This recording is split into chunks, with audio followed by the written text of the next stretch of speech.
మా రామ్ జోగేష్ శాస్త్రి గారు ఈ చిత్రం విజయం వెనకాల ఇందాక శివగారు అన్నట్టు, ఇందాక దేవి గారు అన్నట్టు, కథ ఎంత గొప్పగా ఉందో ఆ కథకి అనుగుణంగా పాటల్ని కూడా రాసి ఎక్కడ కూడా ఏ పాట కథలో నుంచి బయటికి వెళ్ళిపోకుండా మా వెన్నంటే ఉండి మాకు మా నమ్మకాన్ని కూడా ఆయన నమ్మకంగా తీర్చిదిద్దుకొని అంత ప్రోత్సాహాన్ని మాకు ఆయన లిరిక్స్ ద్వారా అందించినటువంటి రామ్ జోగేష్ శాస్త్రి గారికి the success is definitely not complete without your presence two sir. Thank you.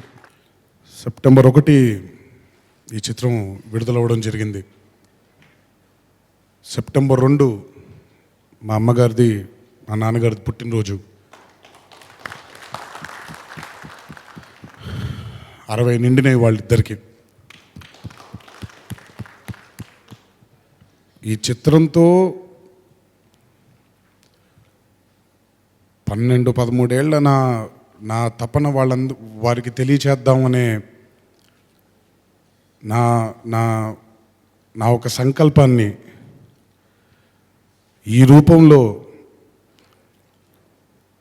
నాకు ఈ జనతా గ్యారేజ్ ద్వారా నాకు అందించిన శివాకి ఆ జన్మాంతం రుణపడిపోయి ఉంటారు.